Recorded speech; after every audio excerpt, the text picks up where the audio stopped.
खुली छतों के दिए कब के बुझ गए होते, खुली छतों के दिए कब के बुझ गए होते, कोई तो है जो इन हवाओं के पर्ख उतर देता है। एक बार की बात है, एक वैद्य जी का दवाखाना था और दवाखाने के लिए जब जब वो सुबह घर से निकलते थे, उनकी धर्मपत्नी उन्हें एक चिट्ठी दिया करती थी। उस चिट्ठी में घर के लिए सामान लिखा होता था। दवाखाने पहुंच करके उस चिट्ठी का हिसाब लगाते थे और जितना रुपया बनता था उतना ही रुपया, जब तक ना हो तब तक वो पेशेंट से फीस लेते थे, उसके बाद में फीस नहीं लेते थे, चाहे जितना अमीर रोगी आ जाए।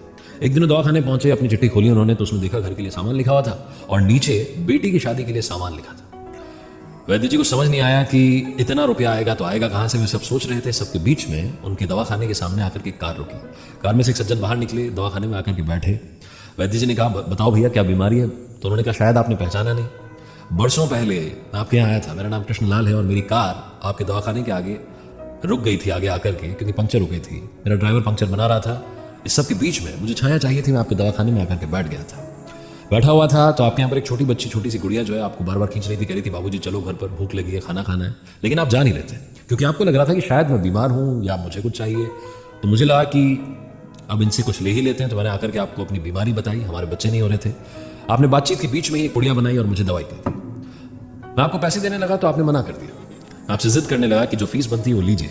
तभी वहां पर एक आदमी, उन्होंने बताया कि आज का वैद्य जी का हिसाब पूरा हो गया। तो मुझे पूरी आपकी कहानी समझ में आई कि आप इतने ही रुपये लेते हैं जितना घर के लिए सामान चाहिए होता है। उस दिन मैं घर गया, अपनी बीवी को जाकर के बात बताई। बीवी ने कहा कि शायद आपकी मुलाकात ऊपर वाले के भेजे हुए बंदे से हुई है, तभी वो इतने महान है कि उन्होंने इतनी बड़ी बात की और ऐसा वो रोज करते हैं। वो दवाई हमने ली। आज मेरे आंगन में 2 बच्चे हैं। आज मैं शहर में आया था और अपनी भांजी के लिए शादी का सामान खरीद रहा था, तो मुझे मालूम नहीं क्यों वो छोटी गुड़िया याद आ रही थी। जो सामान लेता जा रहा था उसे रिपीट करते जा रहा था, 2 सामान ले रहा था। ये बात सुनने के बाद वैद्य जी की आंखें चौड़ी चौड़ी रही। उन्हें समझ नहीं आया कि क्या हुआ है। उन्होंने कहा कि आप यकीन नहीं करेंगे कृष्णलाल जी, आज सुबह जो मेरी धर्मपत्नी ने चिट्ठी दी है उसमें बेटी की शादी के लिए सामान सबसे नीचे लिखा है।